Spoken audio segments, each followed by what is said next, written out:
каршы вакцина даяр.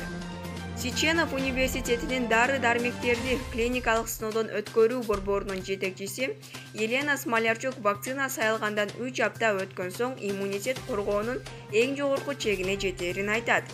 Россиянын COVID-19 каршы алгачкы вакцинасы даяр болду. Бул тууралуу коргонуу министринин биринчи орун басары Руслан Саликовго шилтеме берип РИА Новости жазды. Дүйшөмбү күнү Россиянын коргонуу министрлигинин катышуусунда иштелип чыккан COVID-19 каршы вакцинанын клиникалык сыноо аяктап, ыктыярчылардын акыркы тобу ооруканадан чыкканы айтылган. Министрликтен вакцина алган бардык ыктыярчылардын иммундук системасы вируска тийиштүү түрдө жооп бере аларын билдиришкен. Биздин окумуштуулар изилдөөлөрдүн бардык жыйынтыгын алды. Ооруканадан чыгып жатканда алынган анализге караганда ар бир ыктыярчыда коронавируска каршы иммунитет пайда болду.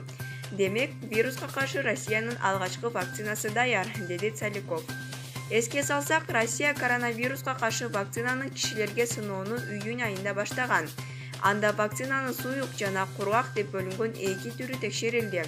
Суюк вакцина Бурденко атындагы аскердик госпиталда, экинчиси Сиченов университетинде сыналды. Сиченов университетинин дары-дармектерди клиникалык сыноодон өткөрүү борборунун жетекчиси Елена Смолярчук вакцина сайылгандан 3 апта өткөн соң иммунитет коргоонун эң жогорку чегине жетерин айтат. Бирок препарат канча убакытка чейин таасирин сактай турганы азырынча белгисиз. Анткени окумуштуулар аны тез иштеп чыгууга мажбур болгондуктан коргоочу убактысын сыноого жетишкен жок. Маалымат булагы Чындык KG. Кой-Ташта пакистандык ыктыярчыны сабагандар аныкталды. Чүй облустук ички иштер башкармалыгы Пакистандын жаранын сабады деп шектелген кишилер аныкталып, аларды кармоо иш-аракеттери жүрүп жатканын маалымдады.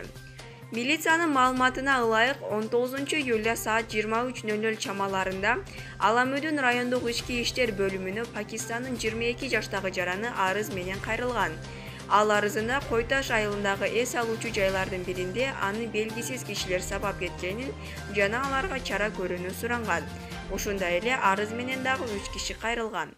Бул факт кылмыштардын жана жоруктардын бирдиктүү реестрине Жада кодексинин 266-беренеси менен катталып, сотко чейинки тергөө иштери башталды.